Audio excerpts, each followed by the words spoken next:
friends, I'm here today to do a recap of the books that I read during CaribAthon. And if you're new to hearing about CaribAthon, first of all, welcome to my channel. Nice to have you here. I hope you'll stick around. CaribAthon is a readathon that we celebrate in June. It is focused on Caribbean literature. So the objective was to read books by Caribbean authors that are set in the Caribbean and highlight the Caribbean in some way. I had an 8-book strong TBR. Spoiler alert, I only read 4 books, so I'm going to be continuing to read those books throughout the rest of June. So in this video, I'm going to be talking about the 4 books that I did finish during those 10 days. I loved all the books. I really enjoy reading Caribbean literature. That is kind of why we started the readathon. And it's also why the book club that I started, we've been reading Caribbean books all this year. So one of the books that I read during CaribAthon was for the book club, and I do a book club review. So I'm going to be talking more in depth about that book in that video that's coming up. So I'm going to mention it here today, but not necessarily go in depth. I don't want this to be too long of a video, so I'm not going to go in depth in any book. But I'm going to be talking about these 4 books in the order in which I read them.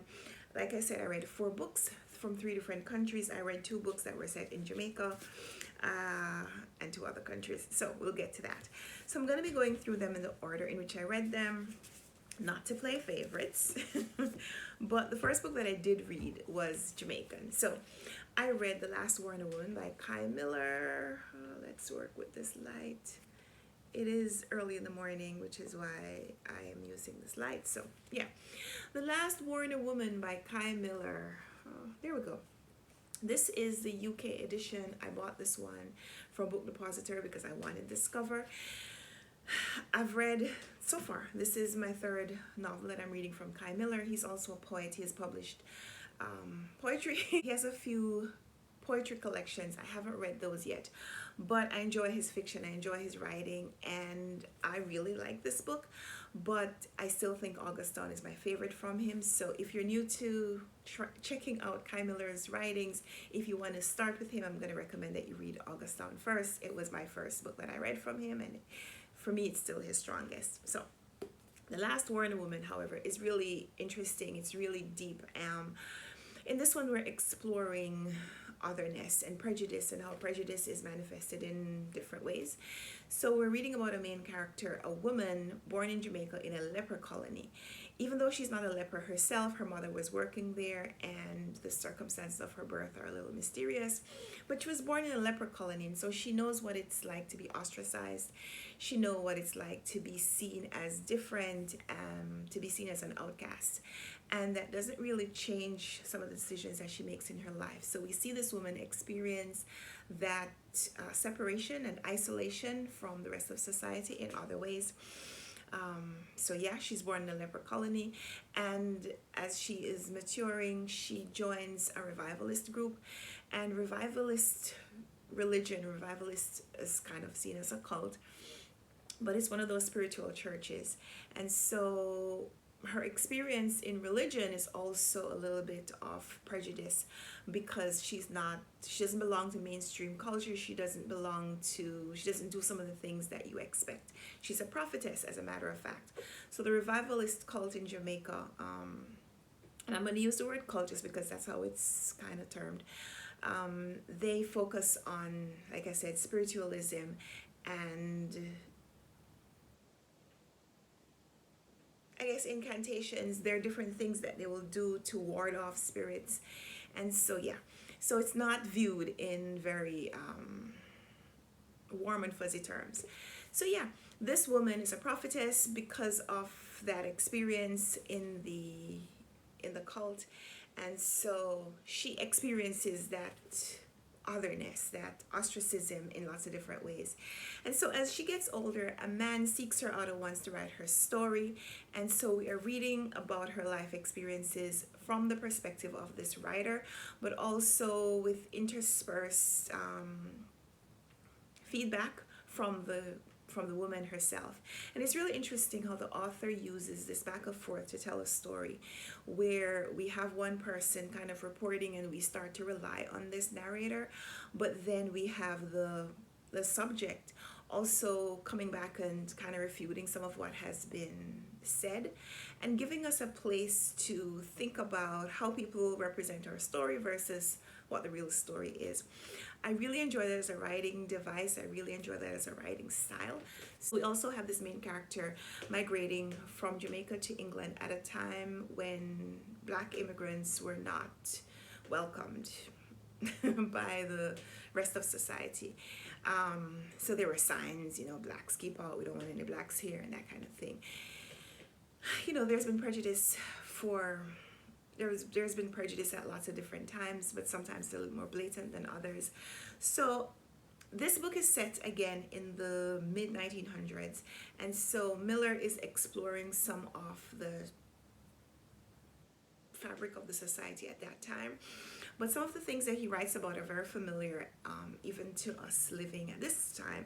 So, kind of think about what has endured and what do we hope will change for the next generation. Did I mention I really enjoyed this book? Really find Kai Miller's writings to be really profound.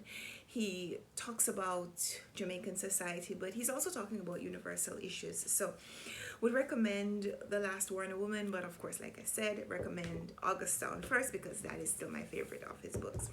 The next book that I read was How the One-Armed Sister Sweeps Her House. This is a novel by Sherry Jones, new release set in Barbados, and this was one of the picks for the Run Right Reads book club for June, so I'm going to be talking about it a little bit more in depth in an upcoming video. So very briefly, this one is set on the beach in Barbados. It is exploring the difference between how life is experienced on the beach in paradise for the people who visit from overseas, the tourists, and how that compares with the lives of the people who live there, the natives, who are charged with keeping up these appearances of paradise. So we meet a woman named Lala and her husband and the boyfriend that she had before she was married, young love situation, and a little bit of her family history. Her mother, her grandmother's story are there, but we also see how those lives connect with a couple that is visiting from overseas and how everyone's lives, how their stories get intertwined because of some tragic incident. This one is very traumatic. There's a lot of mention of very traumatic themes. There is rape, there's prostitution, there is domestic violence. There's a lot of violence in this book. There is a murder, there is an accidental death. A baby dies. Can I tell you that? Yeah, there's a dead baby, and so trigger warning for a lot of a lot of reasons.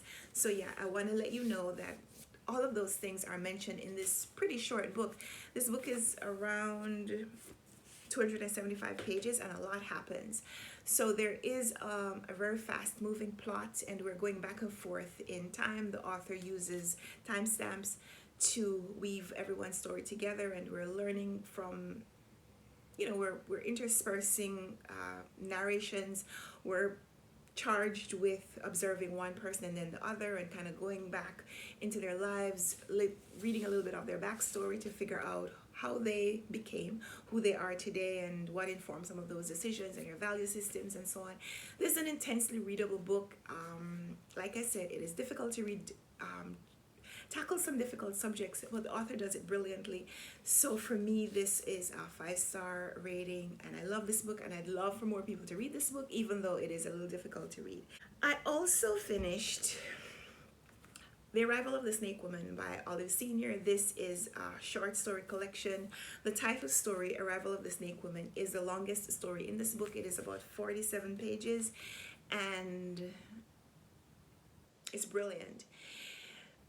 So I'm going to talk a little bit about that story, but just to let you know that short story collections can be a little bit of a mixed bag. The author deals with different themes, and so how you relate to the stories may depend on how you relate to each of those themes that are being explored in the stories. So I enjoy this collection, but my two favorite stories were The Arrival of the Snake Woman and another story called The Two Grandmothers, which I'll mention later.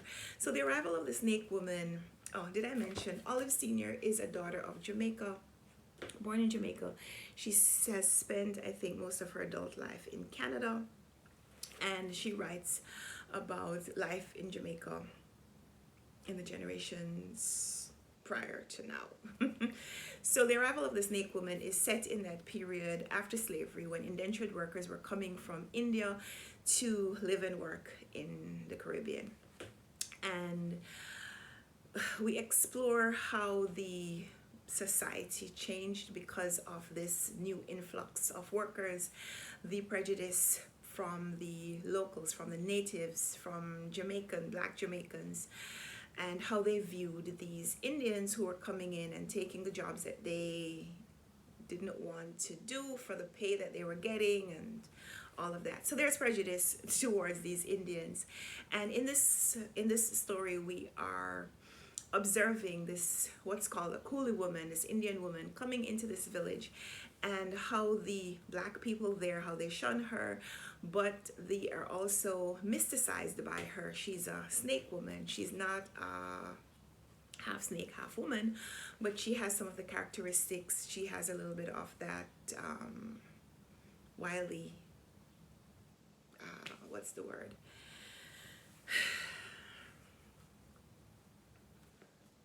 It's early. She has a little bit of that appeal of the snake, but she's also able to, so she has some of these snake-like characters. She moves, kind of rides like a snake would. Her body is appealing and it lures the men, but she's also one of the other characters, but she also has this ability to kind of shed her skin like a snake. So she's able to move between identities in a way that makes her more versatile, makes her a little bit more flexible, allows her to transcend some of the situations that people who are not able to make those changes never have that opportunity to do so. So the arrival of the snake woman, we're focusing on some of the characteristics of this woman of Indian descent. She has that wily lyrical movement that is, so the arrival of the snake woman. So we're focusing on this, what's called a coolie woman, this woman of Indian descent. She has the appearance of the snake. She has this lyrical movement that appeals to the men, but she also has the characteristic where the snakes shed their skin. She has the flexibility that she's able to move from one identity to another. She's able to shed some of her past, to embrace her present and future, and make changes. She's a little bit more versatile than people who are not able to do so. And that, I guess, is the key to her success, her ability to triumph over some of her circumstances in a way that people who are not able to make those changes, people who are not as flexible, won't be able to survive and thrive. So I love that. The other story that I really enjoyed in here was The Two Grandmothers, which is a little bit of a snapshot of womanhood and how it's perceived from within, and also how it's perceived by other people. In this one, we're focusing on a little girl. She's being spend holidays and weekends and so on with her two grandmothers, her maternal grandmother, her paternal grandmother. They're very different. One is a religious woman. She goes to church religiously. Her choices are informed by biblical beliefs and practices. So she's very conservative in her dress, in her appearance, but she also has some secrets. The other grandmother is a little bit more outgoing. She's a little bit more secular. She wears makeup. She's dating. She's out. And so the two grandmothers don't necessarily like each other, and they talk about each other to this little girl. So we have this little girl, a child narrator. I love when books are narrated by children. We get to see the world through their perspective. So this young girl is kind of telling her mother how she is being taught by these two women, how her opinions are being informed by the choices that these women make. And so we get to see womanhood through her eyes, what it's like, how she favors one versus the other at different points in her life, but also the other young women, the maturing young women in the community, how the choices that they are making and how these women are talking about them and so on. So we get to see a little bit of how values are internalized, how they're passed on, how opinions may or may not change, how people change their identities based on the stage of life that they are and what they want, how they want people to relate to them. I thought that that was a brilliant story, a brilliant take on femininity. So love those two stories in this collection. So highly recommend this book for those two stories, even if you don't read anything other than The Arrival of the Snake Woman. Olive Senior really does give this look into a little bit of the mixed heritage and mixed culture that is characteristic of the Caribbean ethnicity now. Something that we take for granted, but she looks a little bit at how it came about, and so highly recommend that book for that reason. Then the last book that I read was Force Ripe by Cindy McKenzie. This one is set in Grenada, and I absolutely love this book. It is an independently published work, so you're not going to hear a lot about it maybe from other channels, but we will be talking about this one a little bit more because I'm choosing it as a book club pick for August. Spoiler alert. So Force Ripe is set in Grenada in the 1970s and 1980s. We are reading from the perspective of a child. She is only about 3 years old when her mother leaves Grenada, going to look for work because she wants to better the family's finances.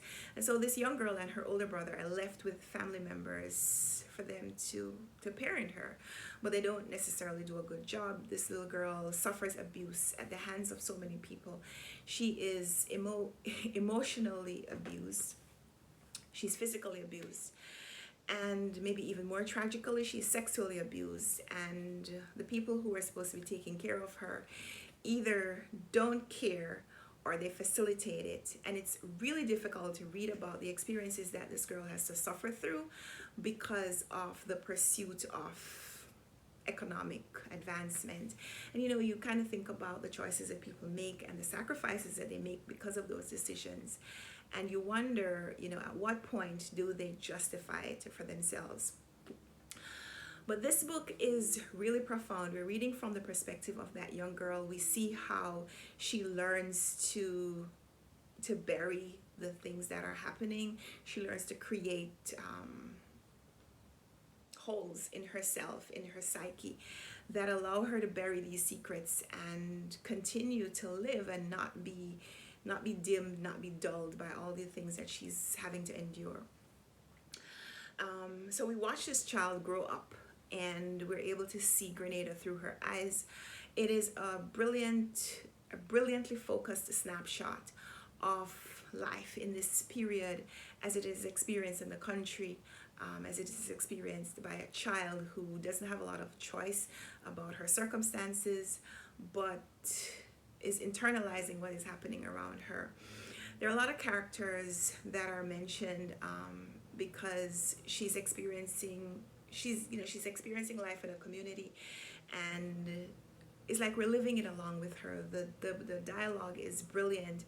The dialect is brilliantly rendered.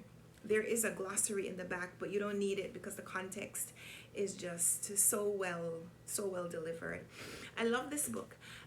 My criticism for an independently published book is that, well, no, my criticism really for the synopsis is that it gives details that are going to happen somewhere in the middle of the book, and so I usually tend to avoid synopses for that reason. But even if, and the thing about this synopsis, the plot, the climax that is mentioned in the back of the book doesn't really happen, like I said, until about halfway in the book. And so it might feel like the first 100 pages or so kind of rambles because you're not really getting to that thing that's supposed to be happening. But all the things that are leading up to it are profound in their own right. So I I love this book. I've been in contact with the author, and I've asked her to please write the rest of this story because there's more. Force Ripe by Cindy McKenzie. We're going to be coming back to it. Did I mention this book is set in Grenada? So we're covering the period in Grenada when the United States invades Grenada in 1980s because of a political coup, I think. There is some political changes in leadership, and the United States military does come in. And The author doesn't go into a lot of detail about the politics because, again, she's writing from the perspective of a child who will see what is happening but not necessarily understand the meaning behind what's happening. So when we read this in August, we're going to be reading this in tandem with another book that goes a little bit heavier on the political explanations. So love this though. This is available on Kindle, independently published, so it's available as a Kindle download, but paperback copies are also available on Amazon. So I'm going to recommend that you check this one out and support this author, but also read this book because I think it's really well done. So yeah, those are the 4 books that I read during CaribAthon. The 10 days, read 4 books. I feel accomplished.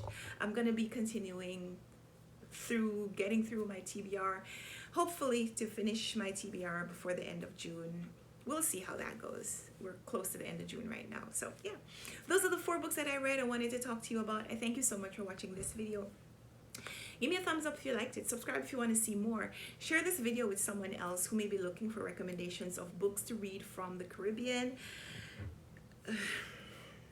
Share this video, I don't mind. I'd love to make some new friends and talk to more people about these books because I loved all of them. So thank you so much for watching. Let's chat in the comments. And until next time, until we come back for another video, happy reading. Bye.